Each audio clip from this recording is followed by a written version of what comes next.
ముందుగా మన బతుక్కి అర్థాన్నిచ్చి మన అభివృద్ధికి పునాదులు వేసినటువంటి మహనీయులు ఎవరైతే ఉన్నారో సంతు సేవాలాల్ గాని, సంతు రామారావు గాని, రామరావు మహారాజ్ గాని, అట్లాగే ప్రేమ్ సింగ్ మహారాజ్ గారు ఎవరైతే ఉన్నారో వారి పాదాపుకి వందనాలు చెప్తూ,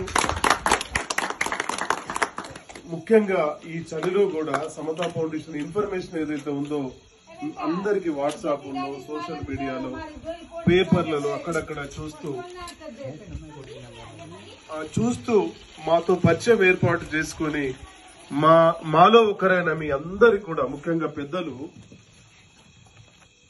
అందరి పేర్లు చదువుతాను. మన ముఖ్యంగా రాథోడ్ శ్రేణి గారు, రాథోడ్ శంకర్ గారు, అట్లాగే మహేష్ గారు, రాథోడ్ బలరాం గారు, శివరాం గారు, దుర్గి గారు, సంజీవ్ గారు, చౌహాన్ గారు, దిలీప్ గారు, రాథోడ్ గారు, పీరాజ్ గారు, అంబాజీ గారు, చౌహాన్ సుభాష్ గారు, చాలా మంది పెద్దలు ఉన్నారు. మీ పెద్దలందరికీ కూడా పేరు పేరున ధన్యవాదాలు చెప్తూ, అసలు సమతా ఫౌండేషన్ ఎట్లా ఈ కార్యక్రమం మొదలు పెట్టాను, దయచేసి ఇక్కడ ముఖ్యంగా యూత్ ఉన్నారు, నేను మీకు కనెక్ట్ కావాల్సిన అవసరం ఉంది. నేను నా పరిచయం, నా నేపథ్యం, నా పుట్టుక ఎట్లా ఉందో దాని మీద కూడా 2 నిమిషాలు చెప్పి, అసలు సమతా ఫౌండేషన్ ఏం చేస్తుంది, సమాజంలో అభివృద్ధి ఎందుకు కుంటుపడతా ఉంది, సమాజంలో ఉన్న 185 మంది పేదలుగానే ఎందుకు మిగిలిపోతున్నారు, ఈ 15% ఉన్న ప్రజలు ఎవరైతే ఉన్నారో వాళ్ళు లక్షాధికారులు ఇంకా కోటేశ్వర్లు ఎందుకు అవుతున్నారు అనే దాని మీద సత్యాన్ని తెలుసుకోవాల్సిన అవసరం ఉందని చెప్పి ఈ సందర్భంగా చెప్పడం జరుగుతా ఉంది. ముఖ్యంగా నా పేరు సమతా సుదర్శన్, నాది గొల్లమడ గ్రామం. మరి నేను చాలా పేదవాడిగా, అంటే కటిక దరిద్రంలో పుట్టాను. నిజంగా మిమ్మల్ని చూస్తే నాకు ఎంత సంతోషంగా ఉందంటే, మా పరిస్థితి ఇట్లా లేదు, చాలా ఘోరంగా ఉంది. హాస్టల్లో ఇచ్చిన డ్రెస్సులు, హాస్టల్లో ఇచ్చిన షర్ట్స్, హాస్టల్లో పెట్టిన తిండి తప్ప మా జీవితంలో ఎప్పుడు కూడా మేము కొత్త బట్టలు కొనుక్కున్న చరిత్ర మాకు లేదు. ఎందుకంటే అట్లాంటి పేద స్థితి నుండి వచ్చాము. మా తల్లిదండ్రులు కూలినాలు చేసుకుంటే తప్ప మనకు పూట గడవని పరిస్థితి. మేము ఎప్పుడు కూడా అక్కడ నుండి ఆటోలు, బస్సులు వెళ్తా ఉండే మేము కుంటాలో చదువుకునే వాళ్ళం సోషల్ వెల్ఫేర్ హాస్టల్లో. అక్కడికి వెళ్లాలంటే మాకు జేబులో డబ్బులు లేవు. ఆ గుట్ట మీద నుండి మేము నడుచుకుంటా పోయే వాళ్ళం. ఇట్లా పోతే 15 కిలోమీటర్లు, అట్లా పోతే 12 కిలోమీటర్లు, 12 కిలోమీటర్లు నడక చేసి చదువుకున్నటువంటి పేద బిడ్డలం. నేను ఆ కుటుంబంలో చేసిన వ్యక్తిని మీరందరూ నన్ను గుర్తుపెట్టుకోవాలని చెప్పి ఈ సందర్భంగా మీకు చెప్పడం జరుగుతా ఉంది. అసలు నేను ఈ సేవ చేయడానికి కారణం ఏంటనేది మీకు ముఖ్యంగా తెలియాలి. ఇప్పుడు చాలా మందికి తెలియని విషయం ఏంటంటే, ఎవడు ఈ సమతా సుదర్శన్ ఎందుకు సేవ చేస్తున్నాడు, ఎందుకు ఇన్ని డబ్బులు ఇట్లా పంచుతున్నాడు, వీడు వెనుక ఉన్న రహస్యం ఏంటని చెప్పి అన్ని డిపార్ట్మెంట్లు, ముఖ్యంగా తలలు పగిలిపోతున్నాయి రాజకీయ నాయకులకి, ఎవడు ఈ సమతా సుదర్శన్ ఎక్కడి నుండి వచ్చాడని చెప్పి. కానీ నాకు ఒక గోల్ ఉంది, నాకు ఒక ఆశయం ఉంది, ఒక సిద్ధాంతం ఉంది, ఒక లక్ష్యం ఉంది. కాబట్టి నేను ఈ రోజు కూడా ఈ రాత్రిలో మీ దగ్గరికి వచ్చాను. కాబట్టి నాకు ఇక్కడ ఈ ఒక్క గ్రామం అంజని తండనే కాదు, ఏ గ్రామానికి వెళ్ళినా నేను ఇట్లా కారు తీసుకొని వెళ్ళి నా వెనుక నా స్టిక్కర్ ఏదైతే ఉందో సమతా ఫౌండేషన్, నేను అక్కడ కారు ఆపితే 10 నుండి 20 మంది వచ్చి, సార్ సమతా సుదర్శన్ సార్ మీరే కదా, పలానా దగ్గర మీరు సాయం చేశారు సార్, వాళ్ళు మా చుట్టాలు అవుతారు, పలానా దగ్గర మీరు సాయం చేశారు సార్, మా చుట్టాలు అవుతారని చెప్పి కులాలతో మతాలతో సంబంధం లేకుండా ప్రజలంతా నాతో మమేకం అవుతున్నారు. నిజంగా నేను ధన్యుణ్ణని చెప్తా ఉన్నాను. ఇంకా చెప్తా ఉన్నాను, మీకు కొన్ని విషయాలు చెప్పాలి.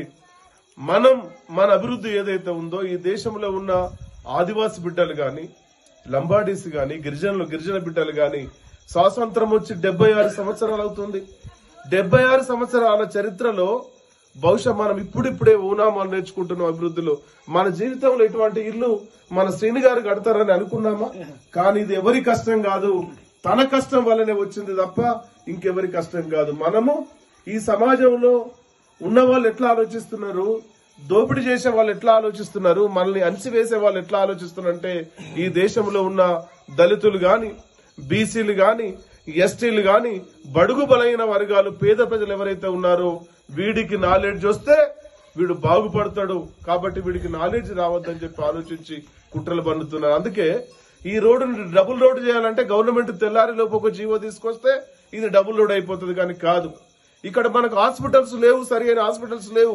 ఇక్కడ హాస్పిటల్ పెట్టాలంటే మనం ప్రైవేట్ వాళ్ళని బతికించాలి. కాబట్టి ప్రైవేటు హాస్పిటల్ పోయేటట్టుగా వాతావరణం ఉంటుంది తప్ప పేద ప్రజలు వెళ్లి ఆసుపత్రికి వెళ్లి చూయించుకోవడానికి అవకాశం లేదు. వేల కోట్ల రూపాయలు మనమే సంపాదిస్తున్నాం. ఆ సొమ్మంతా ప్రభుత్వం దగ్గర ఉంది.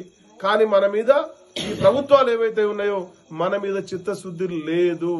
76 సంవత్సరాల చరిత్రలో ఎడ్యుకేషన్ ఎంత ఉంది ఈ దేశంలో అంటే చాలా మొత్తం ప్రపంచ దేశాలను అన్నింటినీ పోల్చి చూసినప్పుడు మన దేశానికి సంబంధించిన ఎడ్యుకేషన్ సిస్టమ్ ఏదైతే ఉందో ఈ ఎడ్యుకేషన్ సిస్టమ్ దేనికి పనికిరాదు.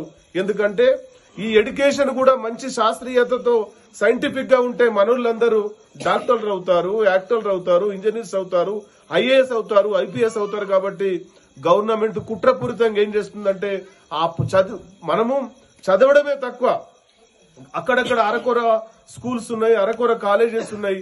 కానీ ఆ చదువులు కూడా శాస్త్రీయత లేదు, అశాస్త్రీయత ఉన్నది. ఒకవేళ ఇక్కడ పీజీ చేసినోడు, డిగ్రీ చేసినోడు ఏదన్నా కంట్రీకి వెళ్తే అక్కడ ఇది నీ చదువు దేనికి వనకరాదు, చెత్తపుట్లో పడే అని చెప్తా ఉన్నారు.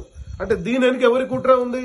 ఇక్కడున్న పేద ప్రజలు ఎవరైతే ఉన్నారో, దళితులు ఎవరైతే ఉన్నారో, ఆదివాసి బిడ్డలు ఎవరైతే ఉన్నారో, వెనుకబడ్డ కులాలు ఎవరైతే ఉన్నారో, పేద ప్రజలు ఎవరైతే ఉన్నారో వీళ్ళు బాగుపడడం ఇక్కడున్న ఏ వ్యవస్థ కూడా ఇష్టం లేదు. కాబట్టి మన బతుకులు 76 సంవత్సరాల నుండి ఇట్లా ఉన్నాయి.